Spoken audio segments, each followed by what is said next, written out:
Wood turning for me is like equal parts really fun and equal parts therapy. So, because I don't know about you guys, but wood turning is, at least for me, it's just fun. Like, I don't know anybody who doesn't turn who turns who doesn't think it's fun.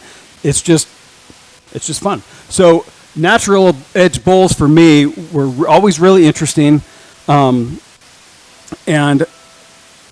I always wanted to go as thin as I could. And so I've made a lot of them, and they are really, really fun, especially something this size. You can knock it out pretty fast.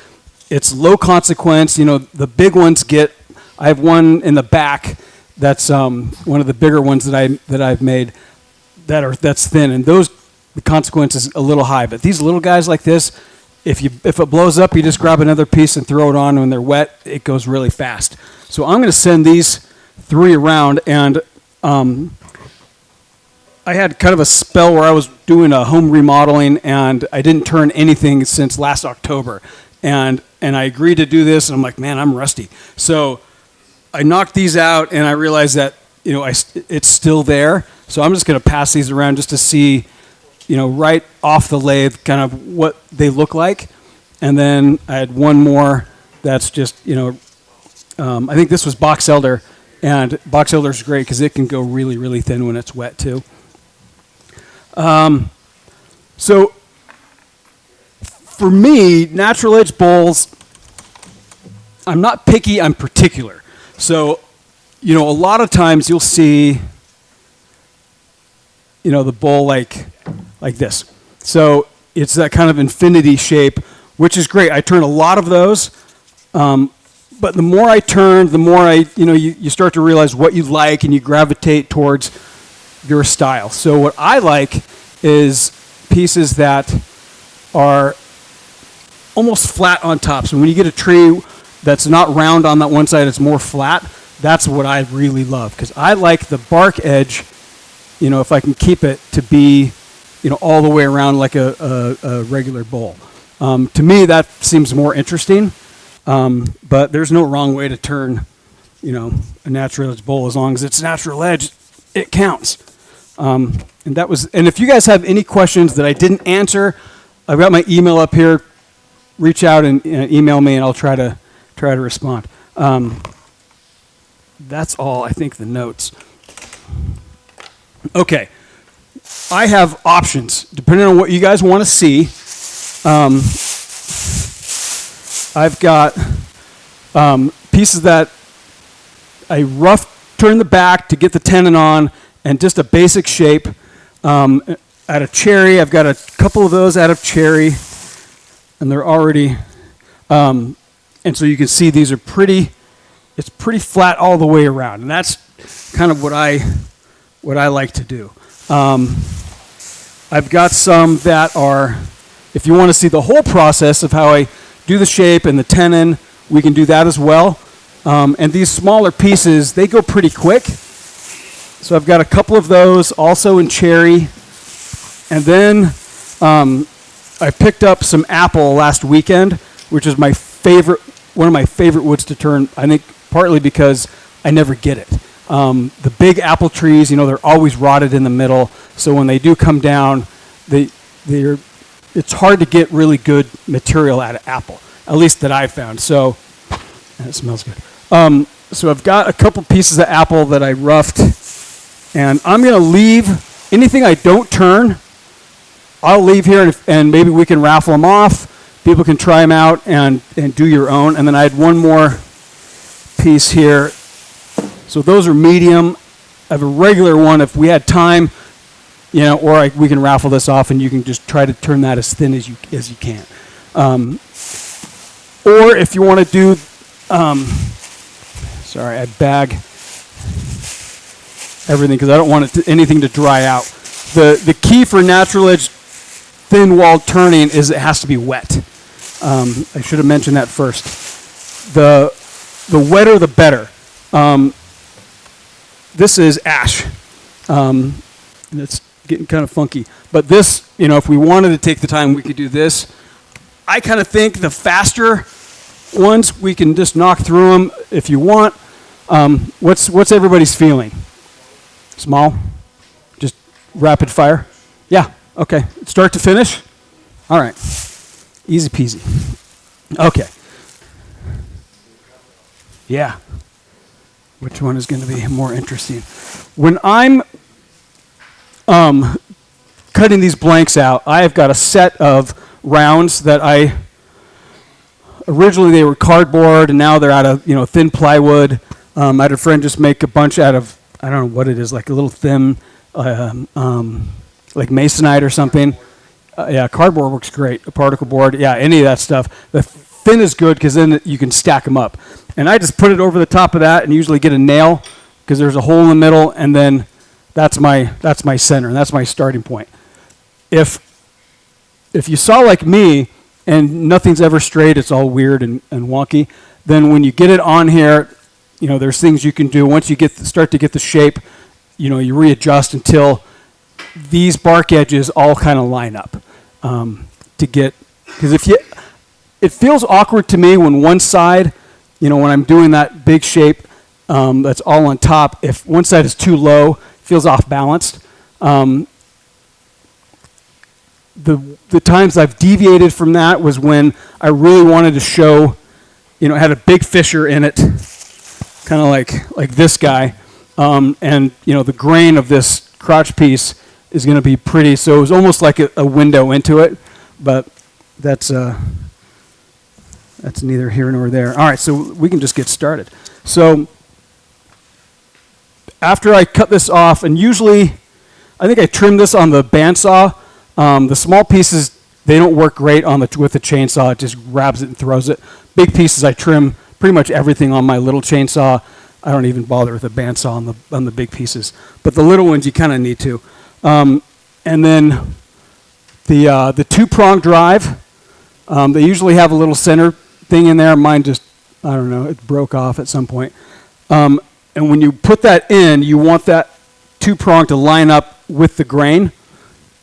And then you just hammer it in. So.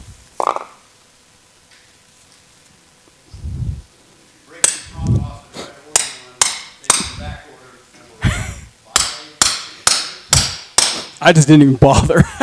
You don't need it. Yeah. All right. So I like the PVC handle. All right. So I get it in there, and it's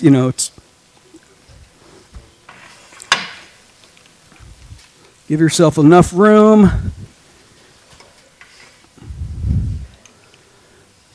So when I look, I just kind of rest my hand on the tool rest and with my finger pointed out. So these two sides are way off.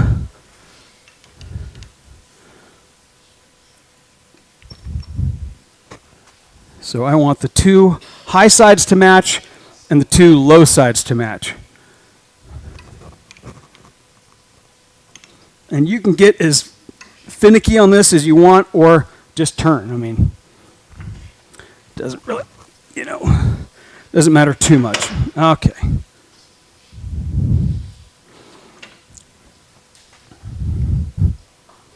All right, that looks good. Turn that on.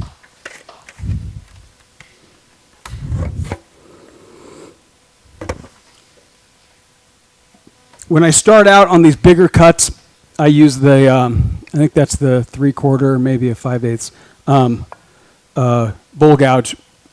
The grind I don't think matters. I think a 50 is probably your best all-around grind. I like a 40 for some of the things that I do, but whatever works for you. As long as you're not using a spindle roughing gouge, you're okay.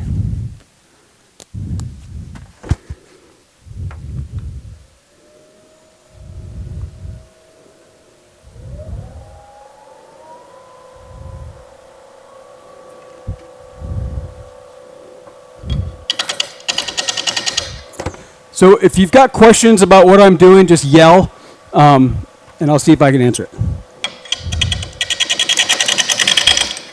So what I'm doing, I want to get this part flat, the back flat first. Some people do the sides. I like the flat, and then I kind of go around.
So now we decide what size tenon on these littler ones.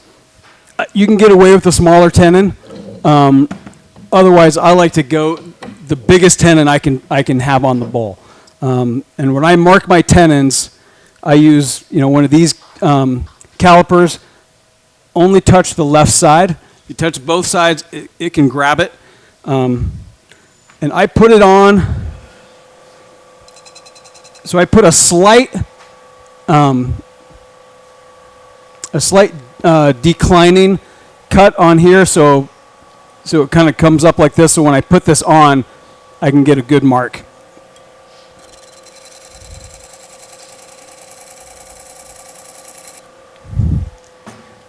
And because I'm a man of a certain age, I always put that pencil line in there so I can see it.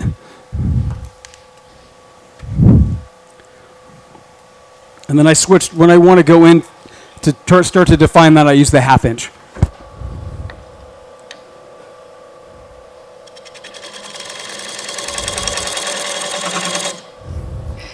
Crayola watercolor pencils are fabulous. Nice. Writing on a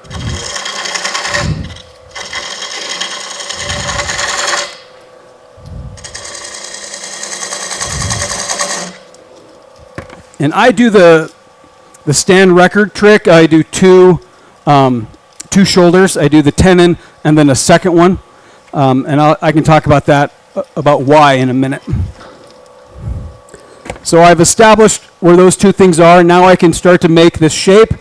And I cut the dovetail on the tenon right before I take it off. Because green wood moves, and if this gets out of round and then your tenon's gonna, when you flip it around, it's gonna be wobbly, and it'll save you time to do it at the very end.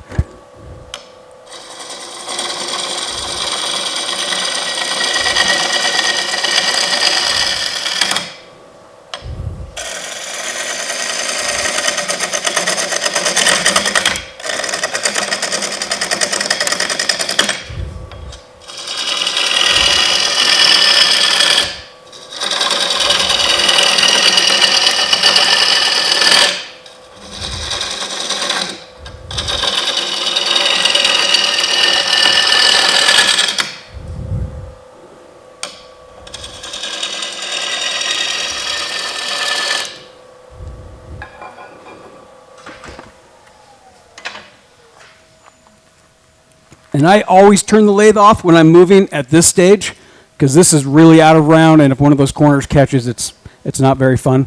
But later on, I don't do it, but I still do it. I still leave it on.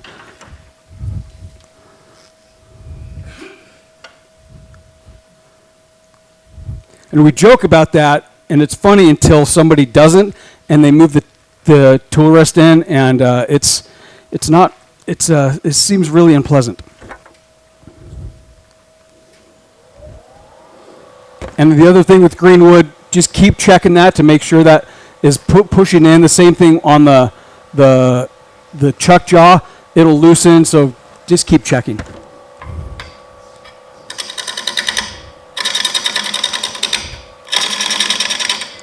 These dried out in the last few days. They're still wet.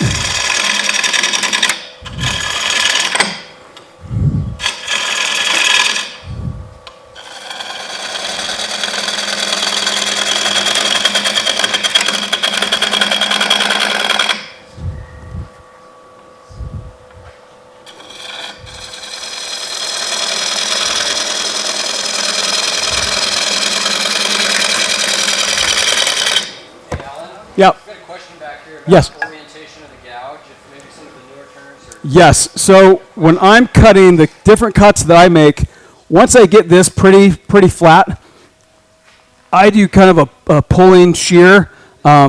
Sometimes it's a scrape if it's too up, but I like a nice shear cut. It gives a really clean, well, except right here where it tore out. And I'm just establishing this face with that, and then I'll come in and I do more of a push cut on the side. So that's kind of what I'm doing now. And so once this plane is done and this one, then I resolve that shape from the bark to the right at the bottom of this second shoulder. Did that explain it?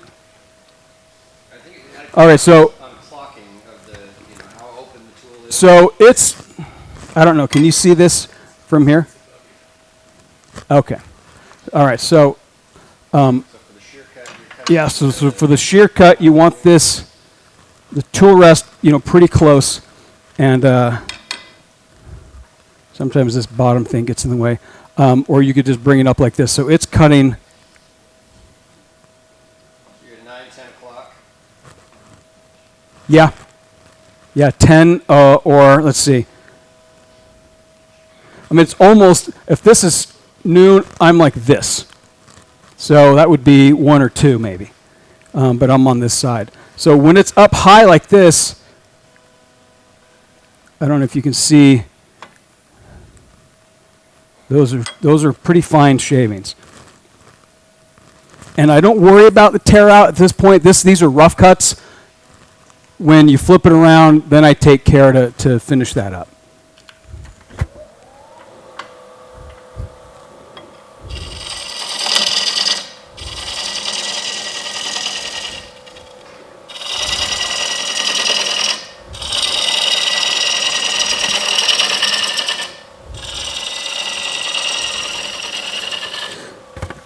Especially on those corners, that cut right there, Glenn Lucas really likes that, and he'll have it, this rested against his leg, and so you're just moving your body. If you're doing this, it's never good. You'll get a lot of lines. The more you can lock your elbows in, get this tool rest or the handle against your body, and then move with it.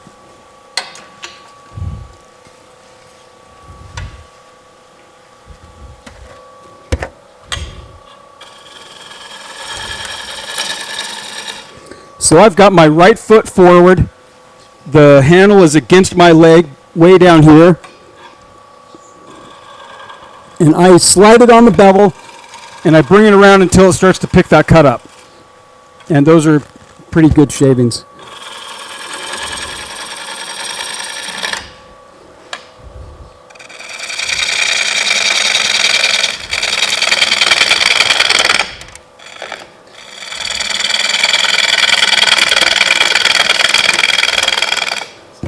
And I'm stopping short of the bark.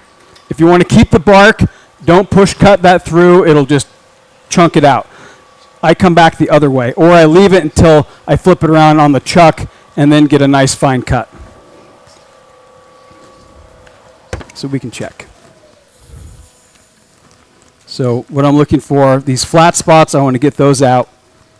And once those are out, then I'll just resolve this big belly right here to give it a more of a fair curve, and then cut the tenon.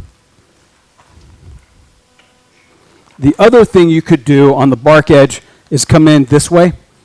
We can try that and see how that works. So I look for that kind of ghost image.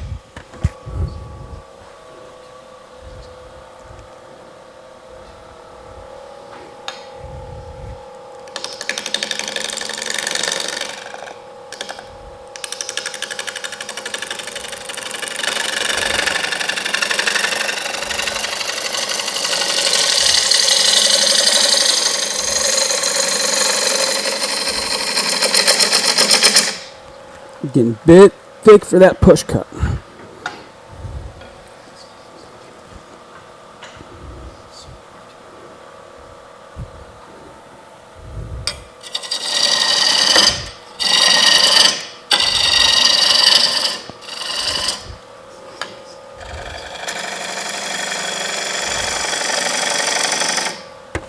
So as soon as I start that cut, I'm looking up here because I want that shape to come in and end right on that corner where this meets this right there.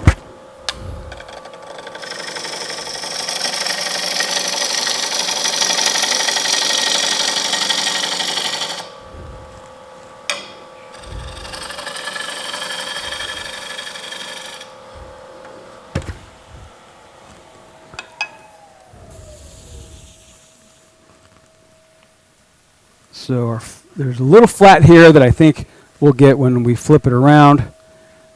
And I'm not seeing any cracks on that where the tenon's going to go. And I like a detail spindle gouge to cut that tenon angle.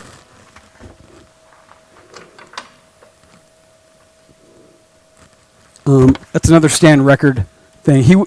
Stan taught the very first class I ever took here, and I still hear his voice in my head. So blame Stan.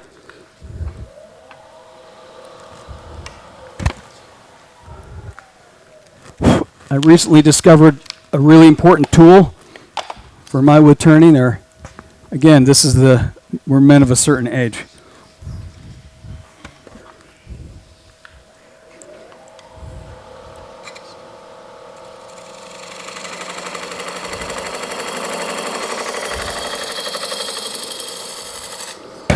So when I make that cut, I've done it enough, I kind of know the angle, but I don't take the tool off. Once I get that angle and it's the depth I want, I just bring that around and open it up just a little bit so I'm pulling those shavings with the side, that long side on this. And I make mine really sharp so it's almost the only thing I do with this tool is that operation. So when you get in there, and you just turn it, then you can get that downward slope so you know when your jaws go on there, they're seated correctly. And sometimes if you have a big fat tenon, this big nub there can get in the way. So just turn it down.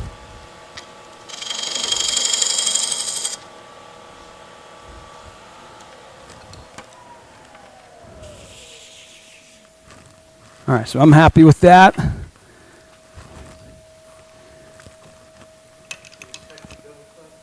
What's that?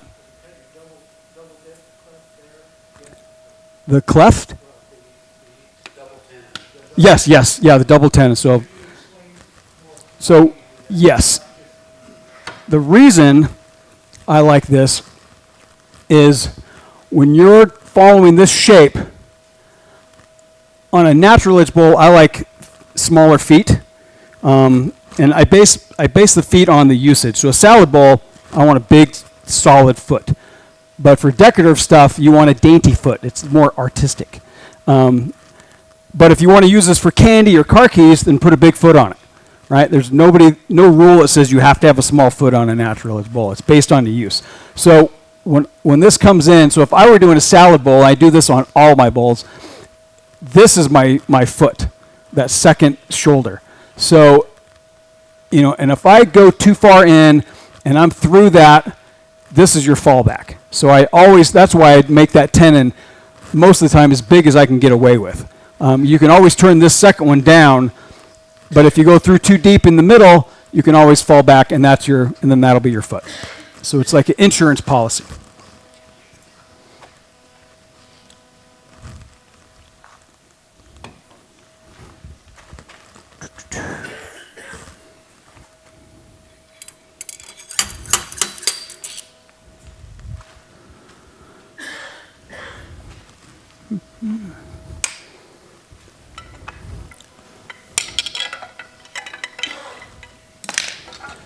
And then after this, I pretty much only use the, yeah.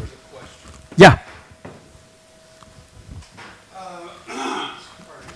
you ever stabilize your Yes. Sometimes, when I really like elm or walnut, black walnut, they've got really nice big chunky bark, and I want to keep that. So in the cambium layer, which is that soft spongy layer between the wood and the bark, I will flood that with thin CA glue, and that helps. Some, I do the same thing. That's why I was curious about wet wood, though. You still do yeah, oh yeah, absolutely. Yeah, that cambium layer will just soak it right up. yeah, okay. Sometimes there's nothing you can do. You'll never, the bark just, yep, it just won't. And I've had some that were really thin that stayed. So, yes, it is. And they're beautiful. So, a tree physiology thing to this end is wood that's cut in the spring when the tree starts growing, the bark is going to be really loose. Yeah. It's going to come right It's off. pulling a lot of water in. Cut it in the fall or the winter. Yep. After the late wood has stopped growing. Yeah. That is a lot sturdier. Yep, that's a good point. And most of my natural edge bowls are fruit wood, and fruit wood is notorious. They're so full of water in the summer. You know, we're getting wet from it. So my most successful, and I still try it every once in a while. When I get a big piece of cherry or apricot, I'll try to do a big salad bowl, and they never work because they warp too much. They split and crack. The one example I have where a big one, like an 18-inch salad bowl out of fruit cherry, I'd harvest it in the winter, and it stayed more stable because it was just had less water.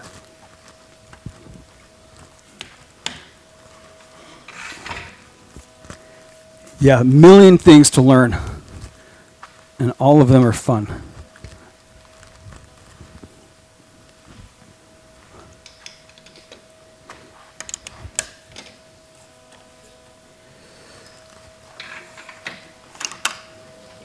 And I will keep this here for as long as I can. Because if there was something, and this is a nice tight, so I did my tenon correctly. Oh, I don't have that thing there. All right. So now it's going to be a little bit out of round, just because it's never the same. And because I'm doing this push cut, I'm not going to take a big aggressive cut at this point. I'm refining. All my aggressive cuts are done until we get into the middle. So I've got a dip here in this bark, and then a little flat part here. So I want to come in this way with that push cut, and that's where I like the 40-degree grind is the push cutting.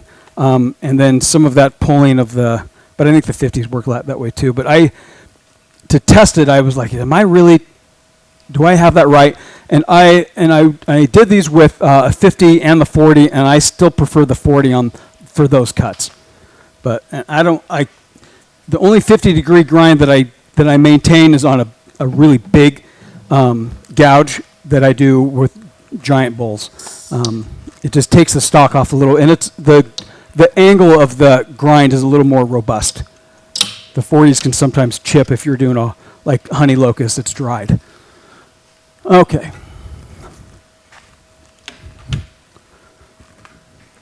Talking too much.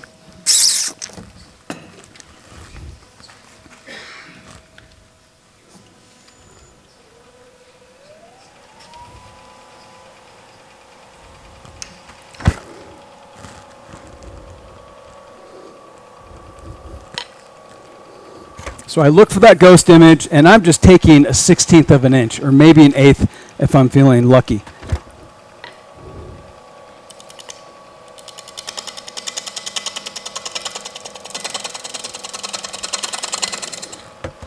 And the push cut, if you haven't tried it, it's just pressure on top right here, and then you just push the tool through. As long as you've got a nice firm pressure on top right there, it seems to do the trick. And it's with the tool in front of you. If you try to do a push cut this way, you're going to run into yourself. So set yourself up for success and do it this way.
Did you see that? I ran out because I was looking down here and not on top.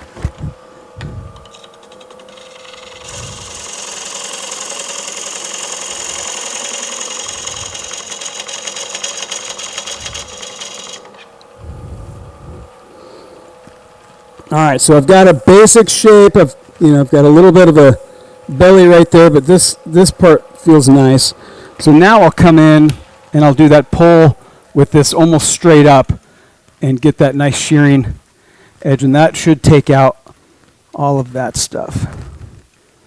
What I found on to get a good clean cut like that, it's either speed, tool angle, or sharpen your tool. Sharp fixes a lot.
And who doesn't like making shavings like that?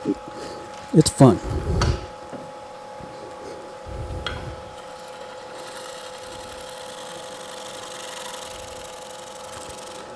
And on that edge, go really slow. The faster you go, the more likely you're to pop that bark off.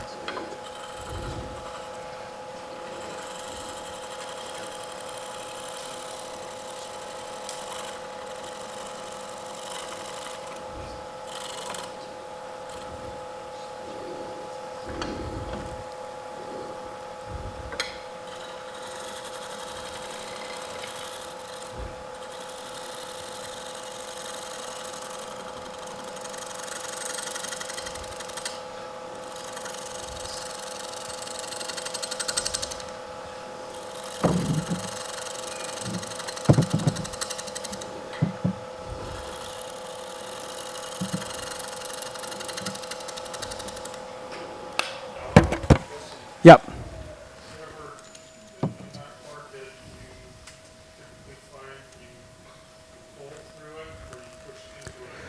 My final cuts, I'll push into it when I'm doing the shape because it's usually more aggressive. But when I'm finishing, I want a nice pull, and the tool is. This rest is this robust one's a little like that. I've got a thinner one that lets me get right up there. You could also use maybe a longer tool. This is I picked this up a lot. So that very first class I took, I think it was like 10 years ago. This is the tool I bought during the class. I'm still using it. So this one, yeah, with the longer handle or the longer tool, I can get up higher to get a little bit better. But all that tear out is gone. Yes, just I put it on that bevel, and as I start to come around, it'll just pick it up, and it's just the finest, and that gives a really, really good clear. Yeah. So here on these, this dark part right here, that's soft and spongy. If I was worried, or if I had more time, I would just soak that with CA glue. CA glue sometimes will stain, so you could put oil, like walnut oil or linseed oil on there, and then the CA glue doesn't stain it.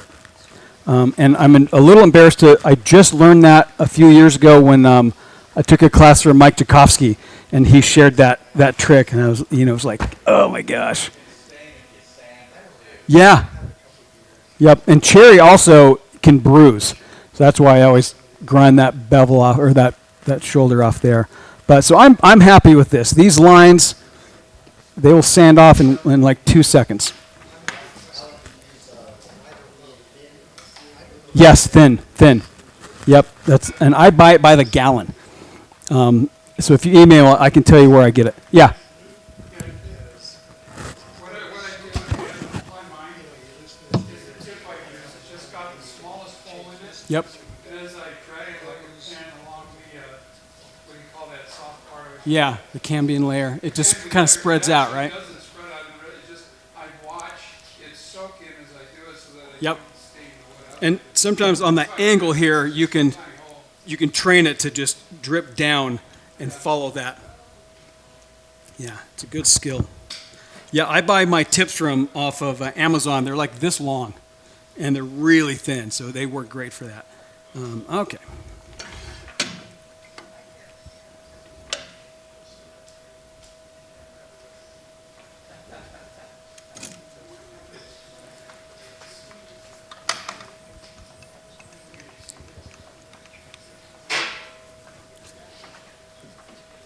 All right.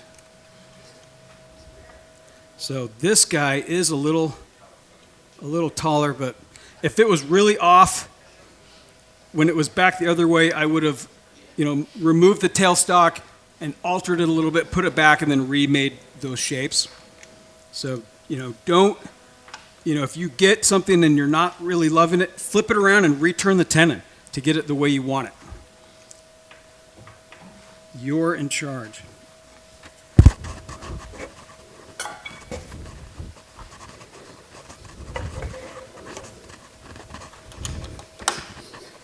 Yeah, that loosened up, that relaxed a lot.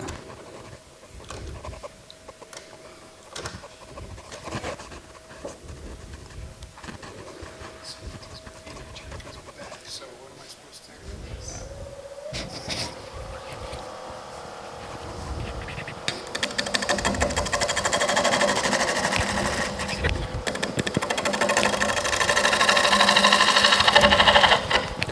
So yeah, 760 on the slowest pulley. But I honestly don't even look at the RPMs. It's feeling, when it's safe, you should. If not, there's a formula about the speed and the circumference of the bowl and things that it's on the Craft Supplies website and their catalog. So if you're unsure, of what feels right or not, reference that guide and that'll help you. Diameter and speed is 69,000. Thank you. I know somebody had it memorized. And everybody familiar with how you core out inside of a bowl? I start from the middle, work my way out, and go in and in until this gets in my way so much that I can't do anything. Then I take it out, and by that point, you're pretty good.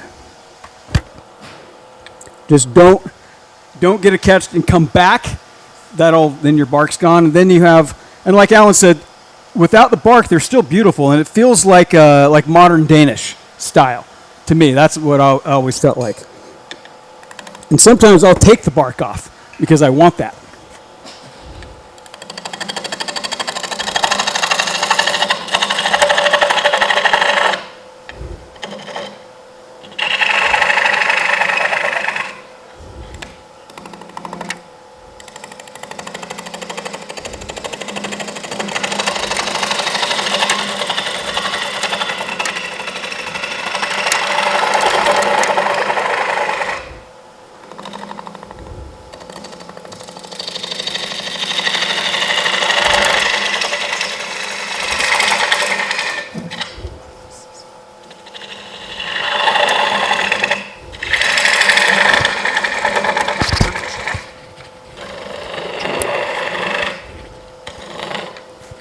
And wrap.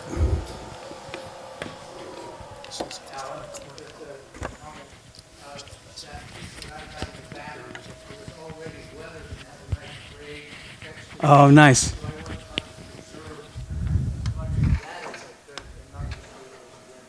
Yeah. Yeah.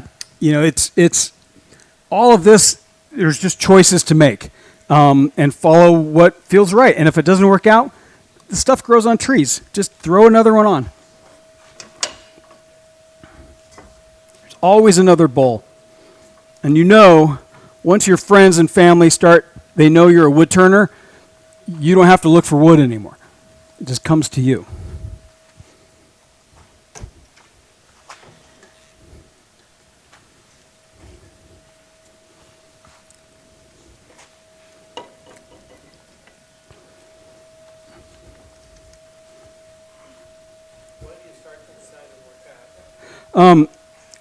Otherwise, it doesn't give you anywhere to go. So when you start on the inside, you're given a relief cut. So when you come back and back and back, I make sometimes on the big bowls like steps. I'll just do step, step, step, step, step, and then I go in and I push the first step in, and then the second one I've cleared out for it so it can go. Otherwise, you can easily, like you saw, I went in and I was too deep, so I had to come back and restart, give me a relief cut, and then push that through. So like everything I do, I try to set myself up for success. And success is varying definitions.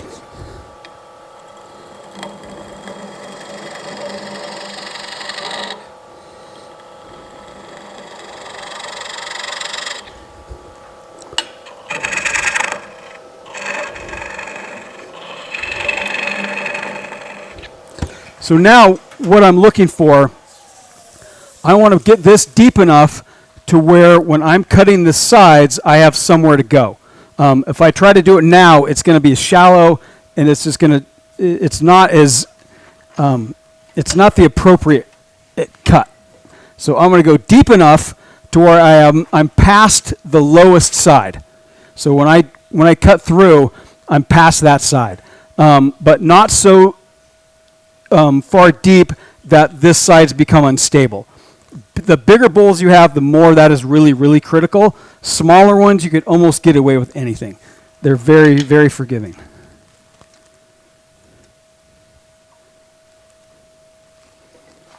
And I do adjust that tool rest a lot when I'm doing these because you want it close for those thin cuts. Oh, is that in your way? Sorry. You just take that out.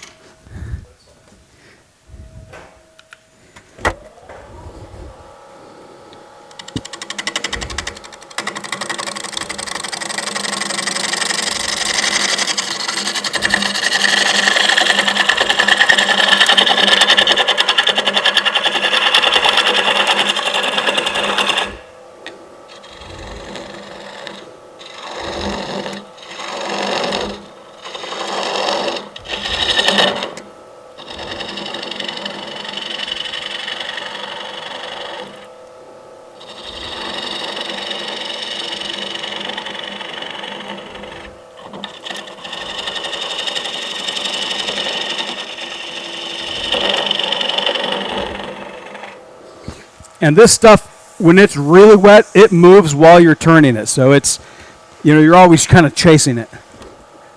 Everyone's heard, once you've done your sides, you never go back, right? Yeah, don't learn that the hard way like I did.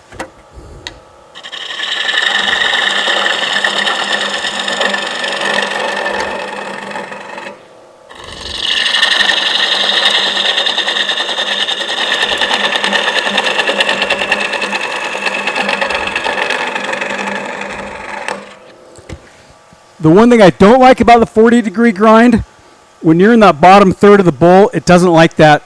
It doesn't like that cut very well. So it tends to jump around.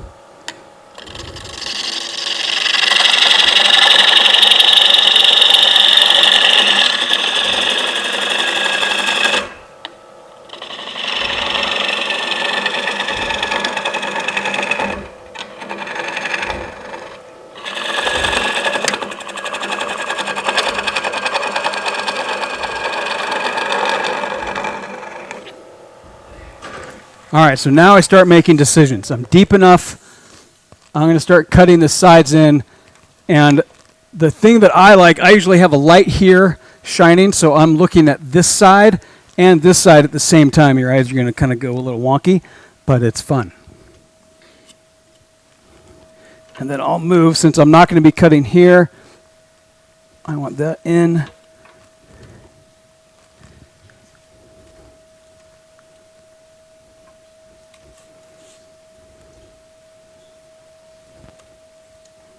All right.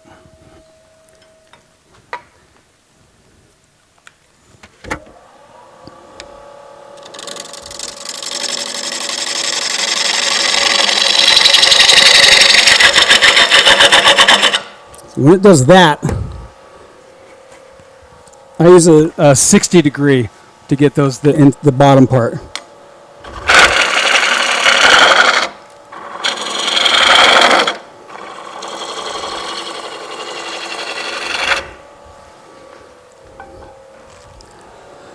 All right.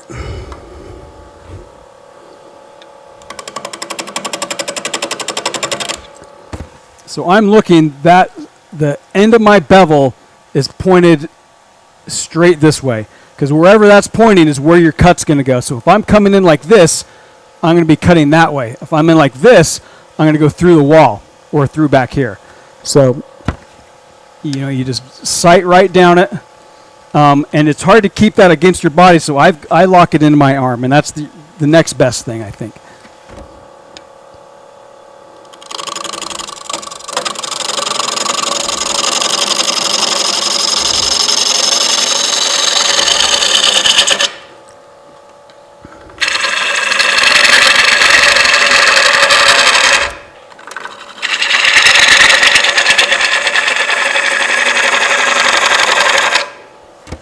All right, so I can see on that shadow edge, the lowest part is right there. So I'm past that, so I want to probably take some of this out, so when I do make that pass, I can go as far as I can. And on these cuts on the side, I'm trying to match that outside shape, so as I keep going, you just keep that shape, and you're not going to go through the side or the bottom.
So now is when I start turning the lathe off a lot and checking.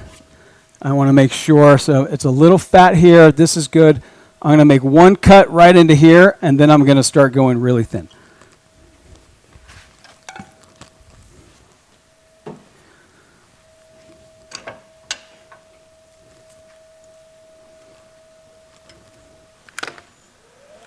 I want to check this again.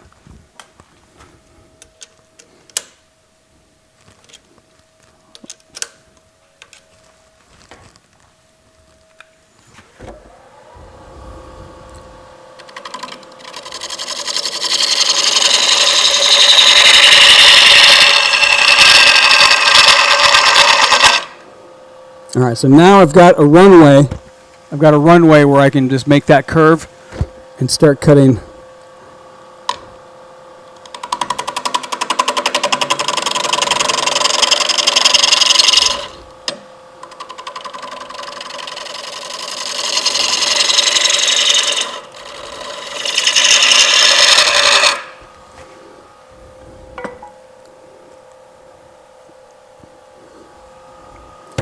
So that tool is getting dull, so I'm switching to a sharp one. So I'm looking for that. The bark helps because it's dark, and I can see that line with that ghost image. Yeah, that's throwing a little water. A light back here does help hit that outside edge, so you can really get that a good view.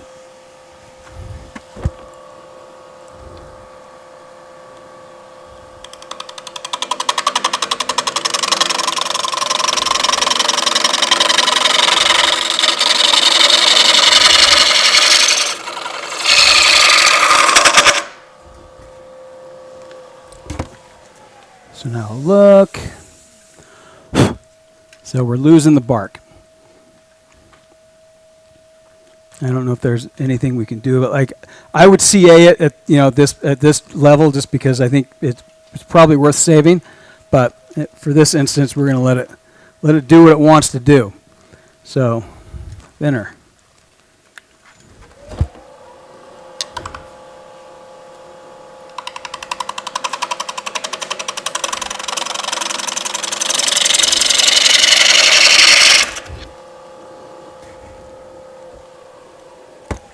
So should you have CA'd before you started following it on the outside? Yeah, usually. And if I want to keep the bark, I do it no matter what. Can you do it twice? Once on the outside, once on the inside? Yeah, yep. Yeah. I thought they had CA. Yeah, we don't have time. All right. That's not thin enough. Yeah, it's still stinky. So this is where the light really helps to see that. In fact, I'm going to take. That shadow, that bark's coming through. Yeah, yep. It's pulling it.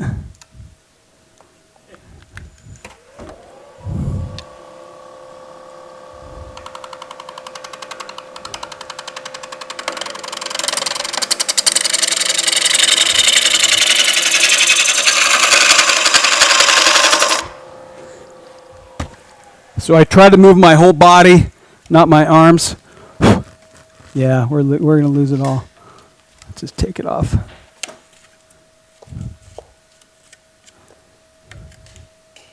All right, now we can go even thinner. So I want to be closer. The closer you can get, the finer that cut's going to be.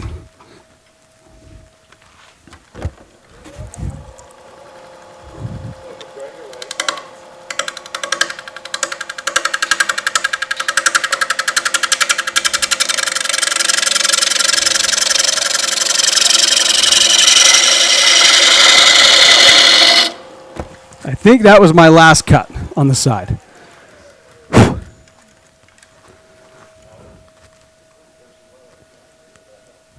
I'm okay. So right there is about as thin as I dare. I'm getting a little crack there because this is a little drier than I would like.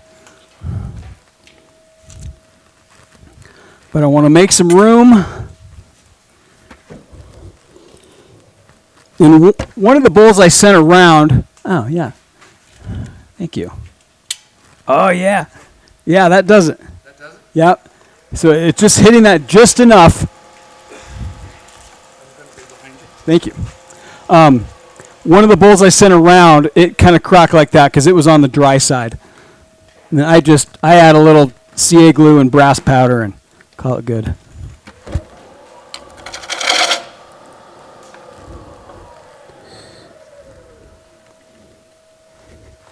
The other thing, and I have cracked these by moving the tool rest into it and just cracked it.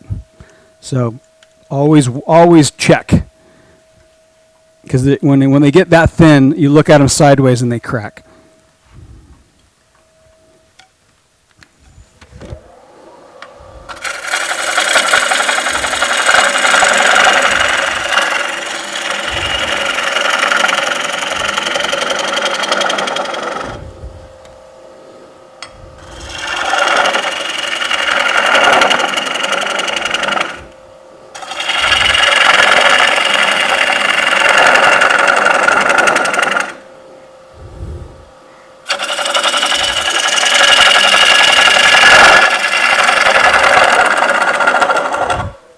Oh, nice.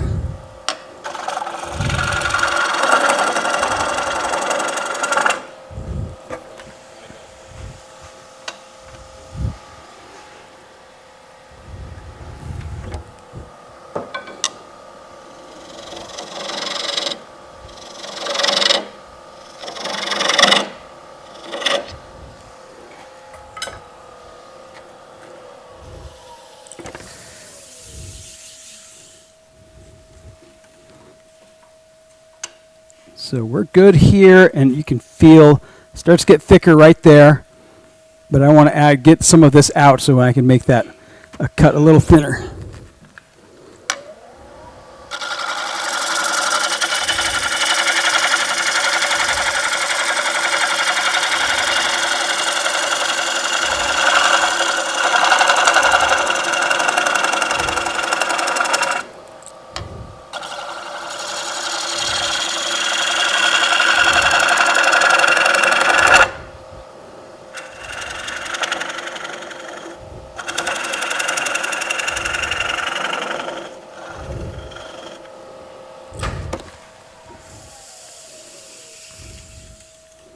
So I'm about here. But that gives me a good runway to come down that.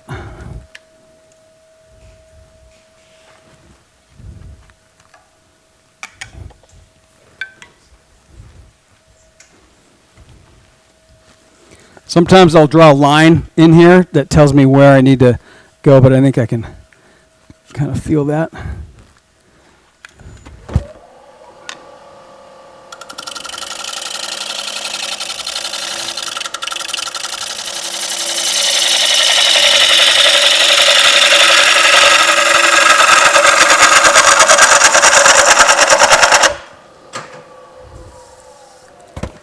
When I'm at the other club in Salt Lake, we have the Powermatic there, and I'm constantly kicking that Powermatic, and it doesn't do anything.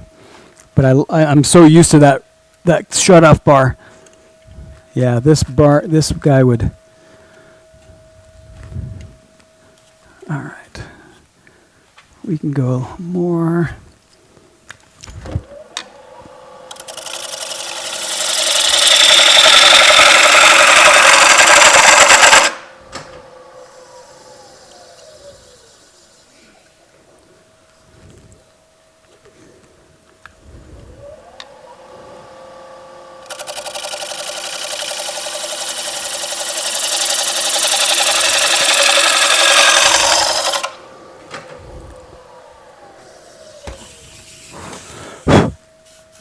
Getting there. Still a little fat right there. I'm going to get more of this out.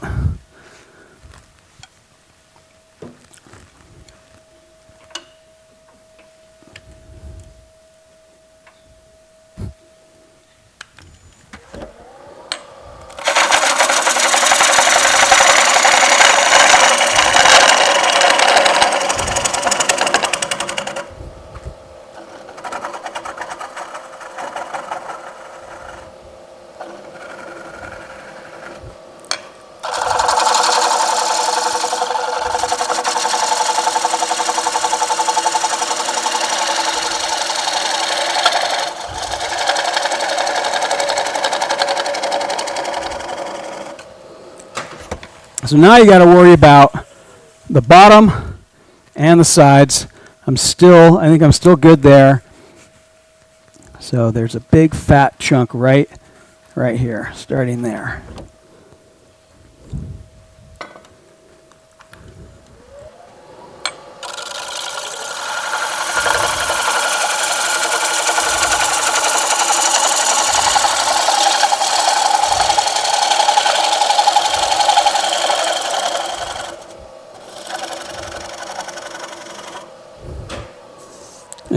At this point, I pretty much stop after every cut so I'm fat.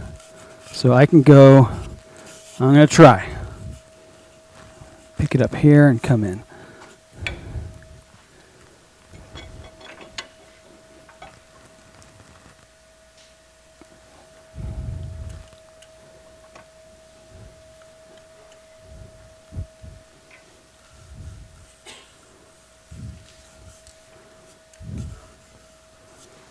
No.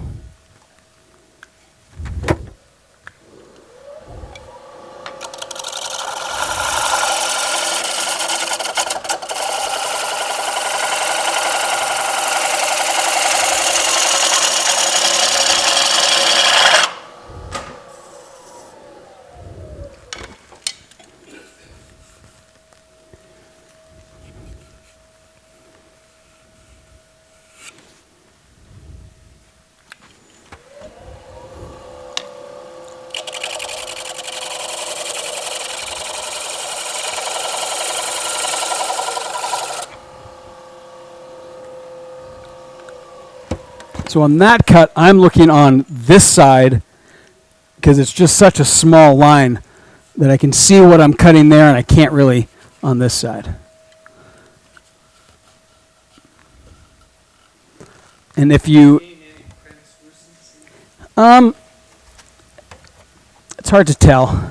I've got a light set up at home that has an arm, and I can just stick one of those guys in there and see it. And that's another good way to do thickness by the amount of light you can see through. And if you happen to go, like if there's a little thick part here and then it's thinner here, don't go back. You're done.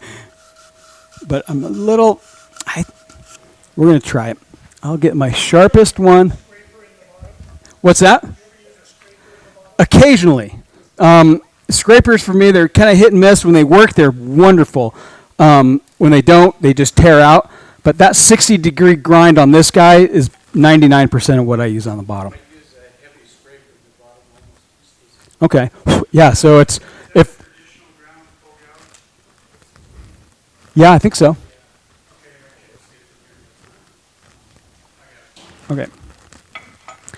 Yeah, there's 1,000 ways to skin this cat, and go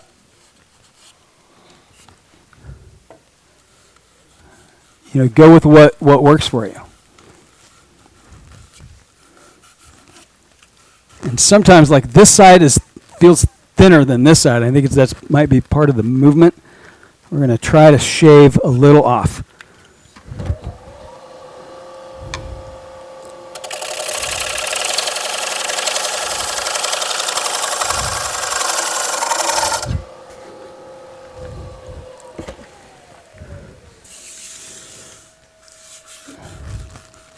Man, I want to do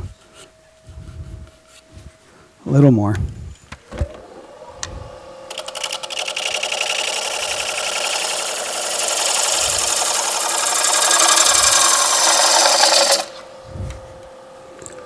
So as soon as this starts to go around that corner, I switch to the 60 just because I can make that corner smoother. Yeah.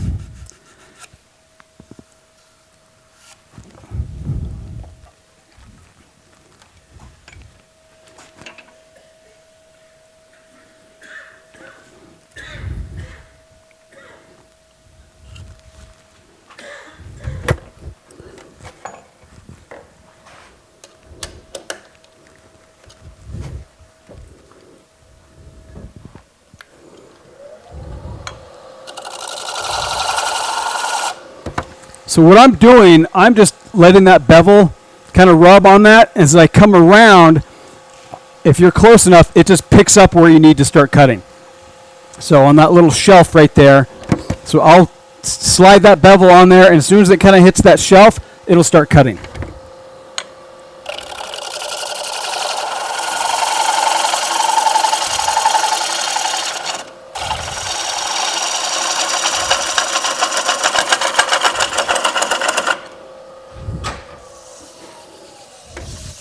And I'm making maybe more aggressive cuts than I would normally do for time. All right, so I've got that there, getting close.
The steadier your grip on your gouge, the better that cut's going to be. Another trick I learned from Sensei Jakovsky, he's a martial arts guy, so when he, the grip on whatever, he's a bow staff or something, it's these 3 fingers give you the strongest grip. And then that. That is really, really strong. So, I'm doing that when I'm in there. It's right on my body, and I'm just kind of moving my hips like Happy Gilmore learned. It's all in the hips.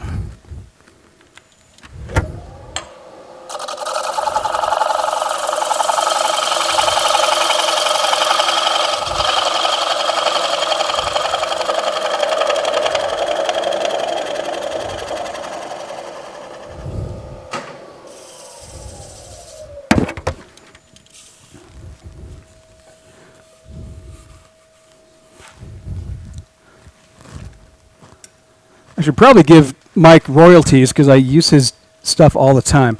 So once you're getting in there, you can kind of tell what's going on. One of these calipers also helps.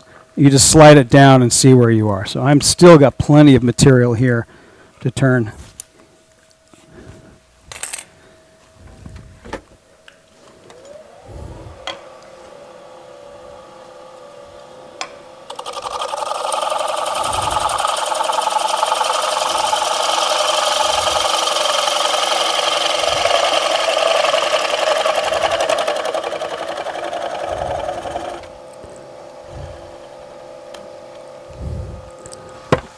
I almost can't help myself on that little nub. You want to break it off. There was one of the symposiums, a turner from California, I think his name was Kermit. Kip, do you remember Kermit? He was kind of a hippie. And, he turned kind of barefoot, and he talked about doing yoga, and I'm like, yeah, I like yoga. But he said, don't chase that little nub. Because a lot of times if you break it off and it tears, it's just going to go deeper and deeper. Chase that until you've ruined your piece. It'll sand right off. As soon as you put that paper on there, it goes. So if you got a little nub, just leave it and do yoga.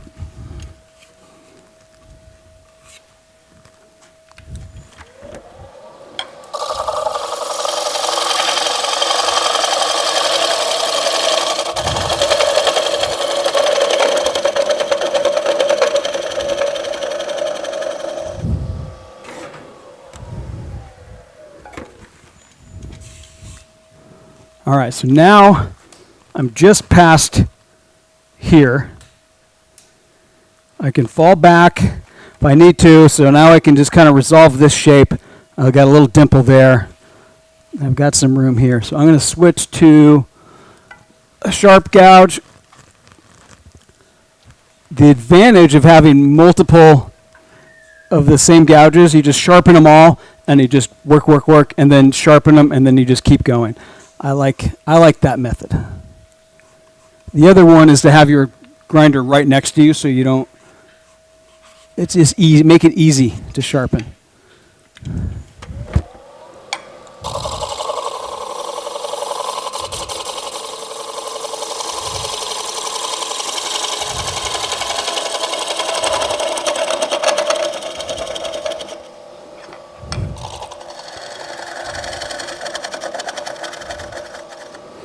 So this could be a good candidate for the scraper at that point.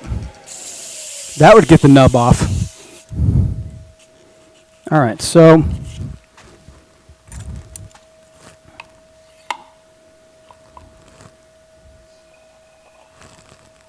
I'm happy with that. So I would call that, as long as this feels good, you don't have any big bumps going in. The outside shape matches the inside shape.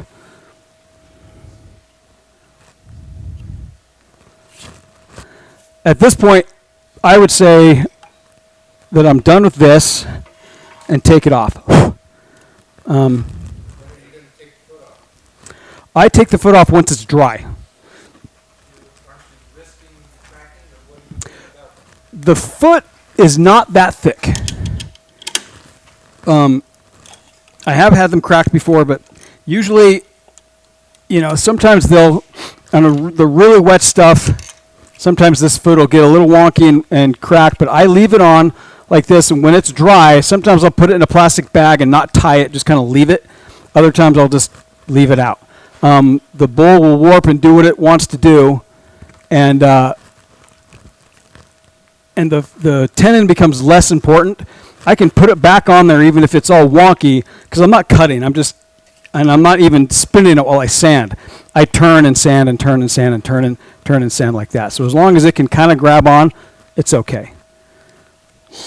And then once it's dry and I sand the inside, I flip it around and do a jam chuck. I have some vacuum chucks that have the pad on it, and I usually just jam chuck those. I have made these thin enough where I tried the vacuum and it just crumpled it. That's a little heartbreaking. So this piece, we got a little punkiness right there.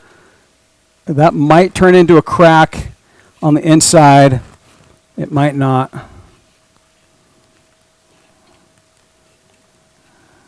So that feels pretty good. Once you've determined where you're, so I can't use this as my foot. I'm too far deep. So this would become my foot. And that's why I like the second shoulder method. So what time do we have? And Oh, yeah. flies and everything You else can to keep going. avoid Yeah. looking for piercing. Yeah, we'll give them all to Lauren. So that's my process. I kind of felt like I rushed it a little bit. Do you guys have any other questions? Got all sweaty. It chatters and it'll just shatter. I don't waste your time trying to do thin, dry natural edge. I know some guys. I have a friend in Germany. He does production stuff, and he'll turn them about this thick, bowl 12 inches, let them dry, and then return them. I don't want to do that. That seems like a pain. I want to go all the way finished. Nope. No. Nah. Now, when they're that thin, and if you're even all the way through, it shouldn't crack. The foot, because it's thicker, sometimes will, but if you're turning that big tenon off, it doesn't matter.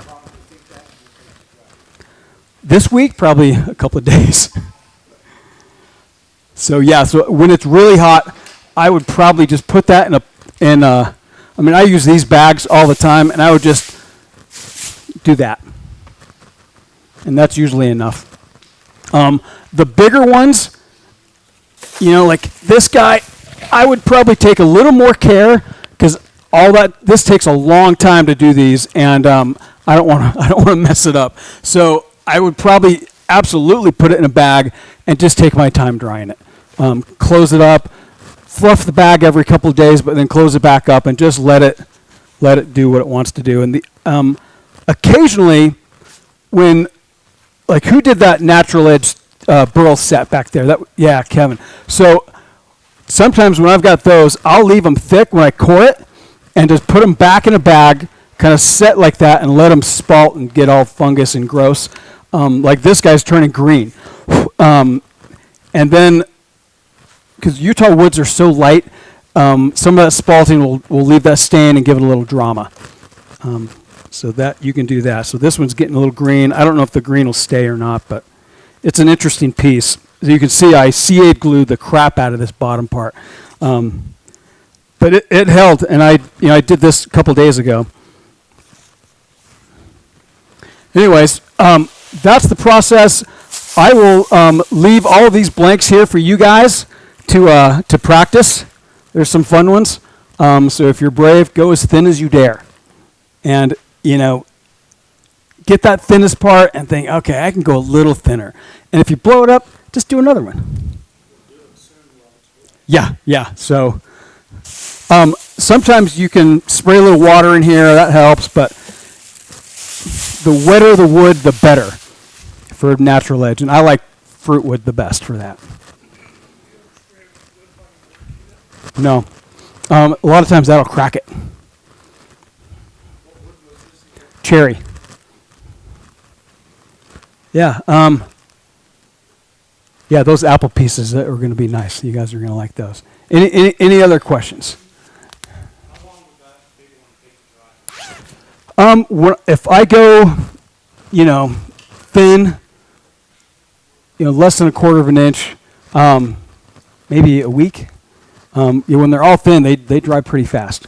And I want them really wet, so when I get them done fast and they warp, I want that warping, because then you've got the natural edge feature plus a wonky bowl, and when people, when you're selling or showing, they don't know how you did that, because they think, oh, you turned it like this, you carved it or something. It blows their mind, but we already know that it's not that hard.